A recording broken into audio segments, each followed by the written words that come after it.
Sewer Surfing.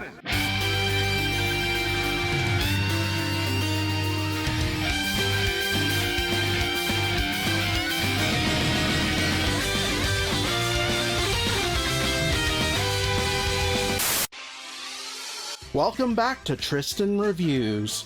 In the late 80s and early 90s, the Teenage Mutant Ninja Turtles were inescapable, and kids back then could not get enough of this series, myself included, so naturally there were video games based on the property, among a slew of other merch.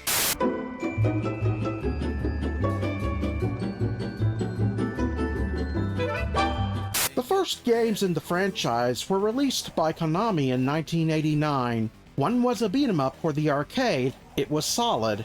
The other was an action-adventure game for the NES. It's crap. But I wanted to highlight the sequel to the arcade release, Teenage Mutant Ninja Turtles, Turtles in Time. Turtles in Time was released on arcades back in 1991 and was developed and published by Konami. The cabinets were for 4 players max, and each turtle was assigned to a control panel. So let's get this started. First, I want to highlight the attract sequence. Pizza Power!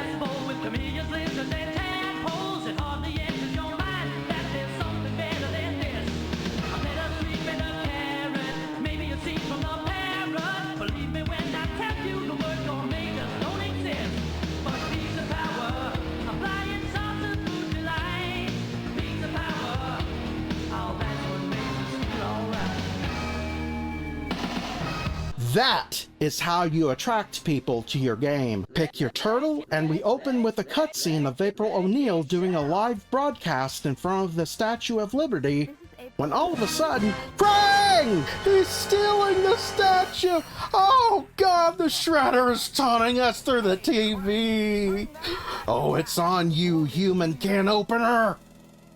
Like its predecessor, the game is a side-scrolling beat-em-up, and like with most in the genre at the time, you go left to right on most stages defeating enemies.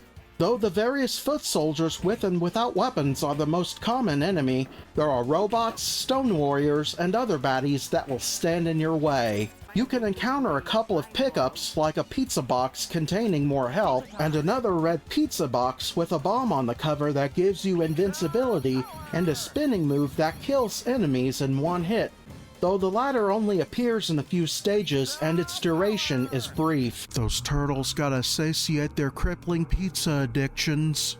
There's also some stage hazards like exploding barrels that can damage you and the enemies, falling stalactites, and giant balls of steel. Usually, there's a boss at the end of these stages. While there are no health bars for the bosses in these fights, their sprites will flash red when you do enough damage to them. The flashing will increase the more damage you do to them until they're defeated and you can advance to the next stage. Rinse and repeat until you defeat the final boss. Huh? What's this? Free pizza from Mikey's Pizza Place? This looks a bit suspicious, but I do like me some pizza. Okay! Oh, come on!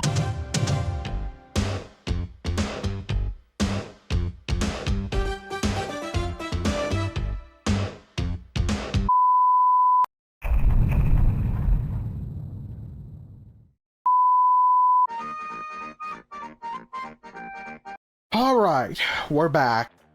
As you can see from the footage, I'm playing the game 4 times solo with each turtle because I have no friends.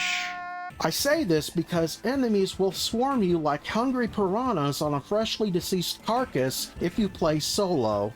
I don't think this issue is as bad if you're playing with friends, but it's something to keep in mind. I also gotta compliment the bosses. They're set at a good difficulty, they're challenging, but with perseverance and some quarters, they can go down. I estimate the average boss fight in the game takes a couple of minutes depending on health amounts and challenge. The user interface is simple to understand. You have the amount of lives you have left, the game gives you 2 lives per quarter spent, there's a health meter, and this number above that displays the amount of enemies you've defeated. For the controls, you have an 8-way directional joystick, an attack, and a jump button, which are all self-explanatory. If you press the joystick forward and both buttons at the same time, you can make each turtle do a special move. Leo swings his swords, Donnie can cover good distance with his bow staff, etc. Throws seemingly happen randomly by mashing the attack button near a foot soldier, but you can throw them around, even at the screen. I always thought this was awesome to send a baddie toward the player. It's my favorite attack in the game. The controls are very responsive and feel great. The jump can be a bit on the floaty side, but it's easy to control yourself in the air once you get the hang of it.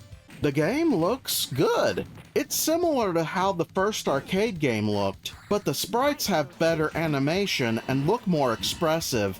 The turtles look especially great here. The backgrounds are atmospheric and pleasing to look at. You'll fight your way through grimy alleyways, surf through the sewer, encounter dinosaurs in prehistoric forests and caves, and futuristic highways and cities. Everything is distinguishable and easy to tell where you are in time. All of the levels are excellently designed. The sound and music is pretty incredible. The voice samples have good, clear quality to them. Again, the turtles are the highlights. They'll sometimes make little quips here and there during gameplay, but it's only when they get hit with certain attacks or run into certain obstacles. This cave is creepy. I'm trapped. Forgot the sun cream. Duh, my nose. My toes, my toes.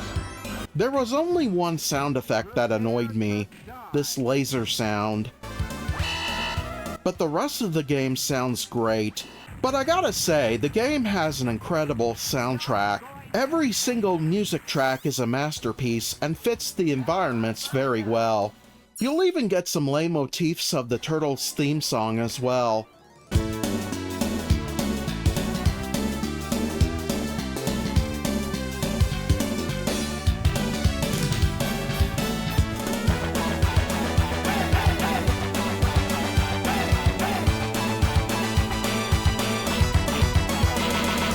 It's a classic, no doubt about it. Another pop-up. Hot single newscasters in your area? Why not? I'm single. Oh God!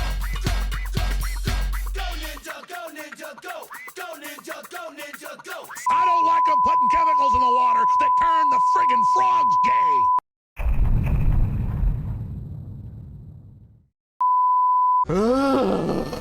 That was horrifying.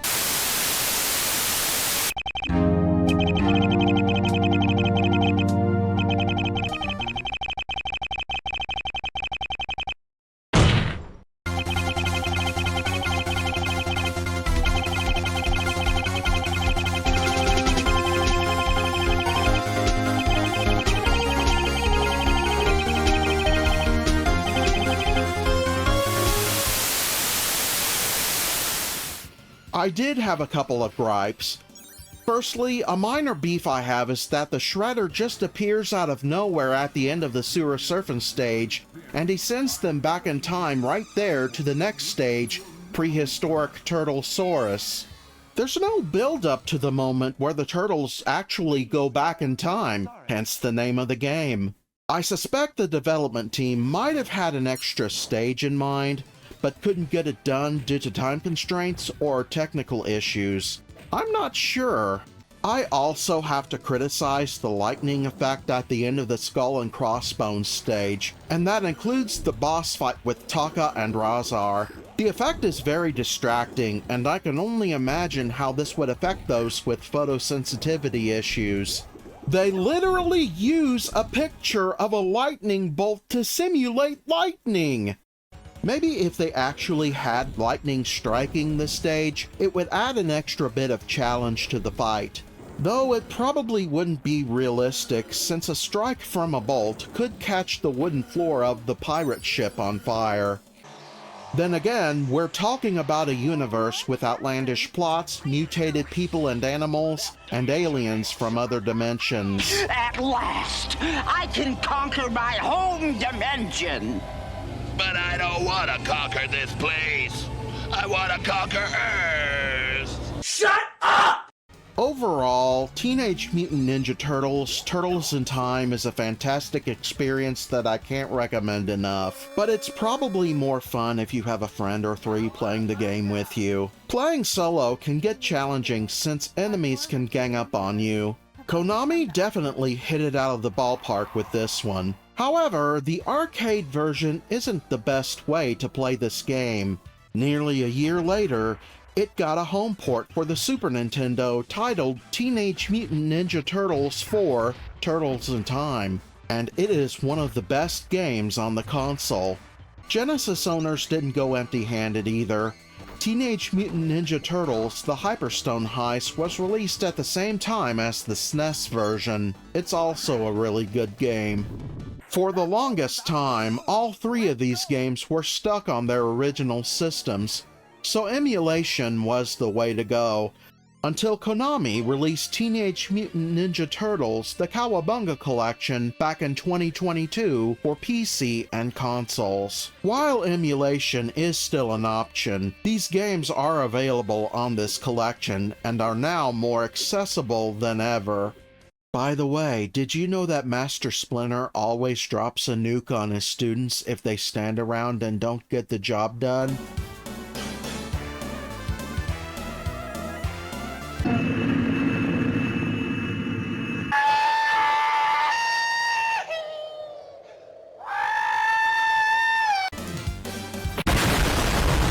Thanks for watching. Later.